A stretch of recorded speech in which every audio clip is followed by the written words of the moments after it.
Hello friends, मैं नविता। आज आपके सामने दुर्गा देवी के कवच का पाठ करने जा रही हूँ। इसके पहले की वीडियो में आपने सुना नवरात्रि महत्म। चलिए आज दुर्गा कवच के पाठ का श्रवण करते हैं। माँ ओम माँ चंडिका देवी को नमस्कार है। मार्कंडेय जी ने कहा, पितामह, जो इस संसार में परम गोपनीय तथा मनुष्यों की सब प्रकार से रक्षा करने वाला है और जो अब तक आपने दूसरे किसी के सामने प्रकट नहीं किया हो, ऐसा कोई साधन मुझे बताइए। ब्रह्मा जी बोले, ब्राह्मण, ऐसा साधन तो एक देवी का कवच ही है, जो गोपनीय से भी परम गोपनीय, पवित्र तथा संपूर्ण प्राणियों का उपकार करने वाला है। महामुने, उसे श्रवण करो। देवी की 9 मूर्तियां हैं, जिन्हें नौ दुर्गा कहते हैं। उनके पृथक पृथक नाम बतलाए जाते हैं। प्रथम नाम शैलपुत्री है, दूसरी मूर्ति का नाम ब्रह्मचारिणी है, तीसरा स्वरूप चंद्रघंटा के नाम से प्रसिद्ध है, चौथी मूर्ति को कुसुमांडा कहते हैं, पांचवी दुर्गा का नाम स्कंद माता है। देवी के छठे रूप को कात्यायनी कहते हैं, सातवां कालरात्रि और आठवां स्वरूप महागौरी के नाम से प्रसिद्ध है। नवी दुर्गा का नाम सिद्धिदात्री है। ये सब नाम सर्वज्ञ महात्मा वेद भगवान के द्वारा ही प्रतिपादित हुए हैं।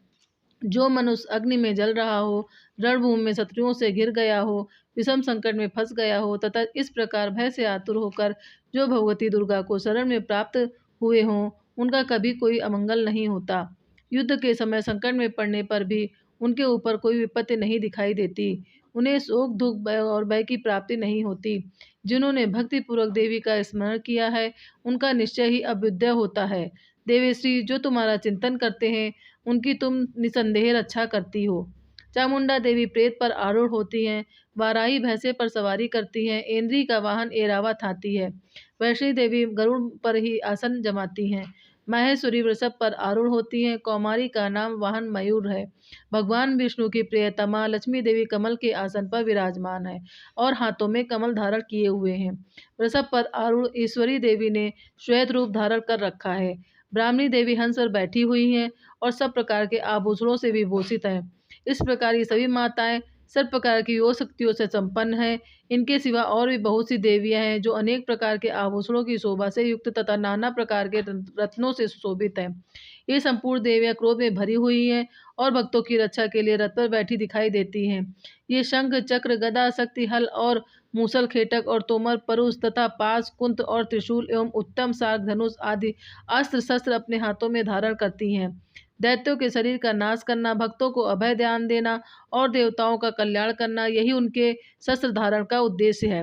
महान रौद्र रूप, अत्यंत घोर पराक्रम, महान बल और महान उत्साह वाली देवी, तुम महान भय का नाश करने वाली हो, तुम्हें नमस्कार है। तुम्हारी ओर देखना भी कठिन है। शत्रुओं का भय बढ़ाने वाली जगदम्बिके, मेरी रक्षा करो। पूर्व दिशा में इंद्री इंद्र शक्ति मेरी रक्षा करे। अग्नि कोर में अग्नि शक्ति, दक्षिण दिशा में वाराही तथा नक्षत्र कोर में खड्गधारिणी मेरी रक्षा करें। पश्चिम दिशा में वारुणी और वायव्य कोण में मृग पर सवारी करने वाली देवी मेरी रक्षा करें।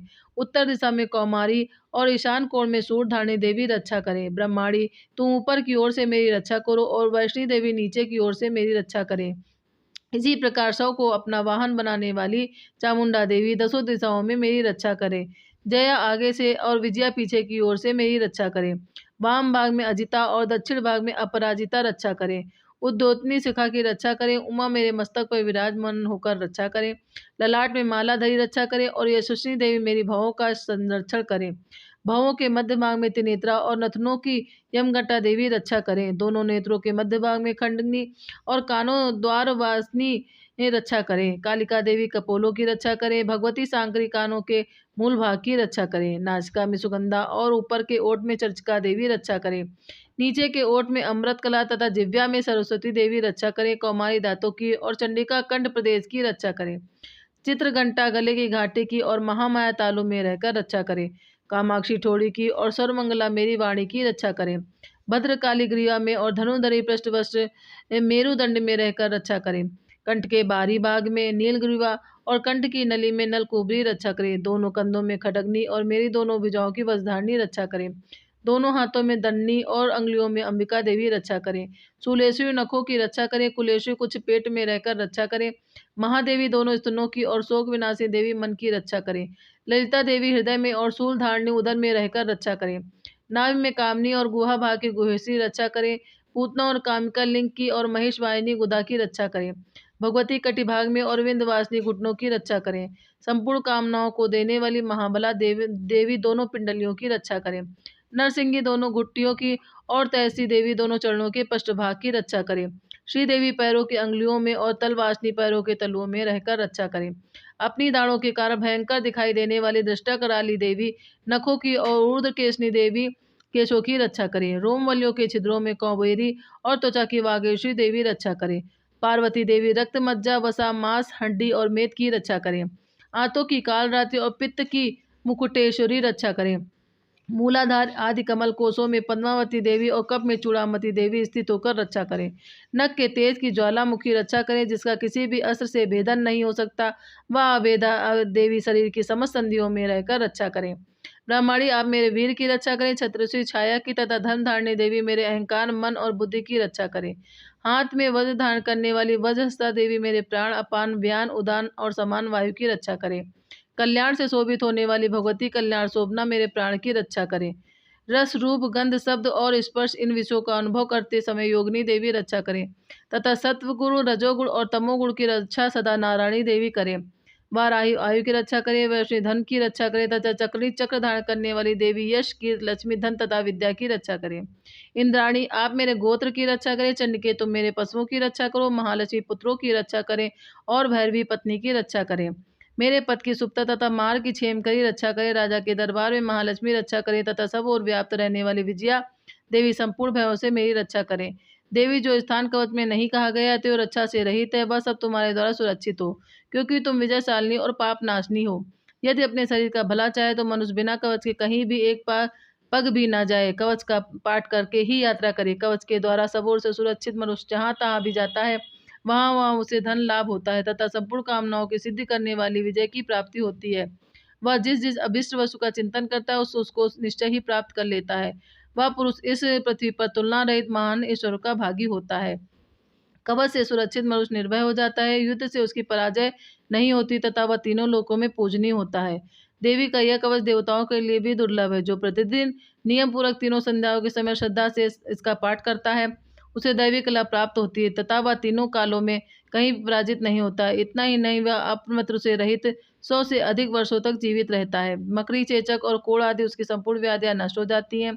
कनेर, भांग, अफीम, दतूरे आदि का स्थावर विष, सांप और बिच्छू आदि के काटने से चढ़ा हुआ जंगम विष तथा आईपेन और तेल के संयोग आदि से बनने वाला कृत्रिम विष, ये सभी प्रकार के विष दूर हो जाते हैं, उनका कोई असर नहीं होता।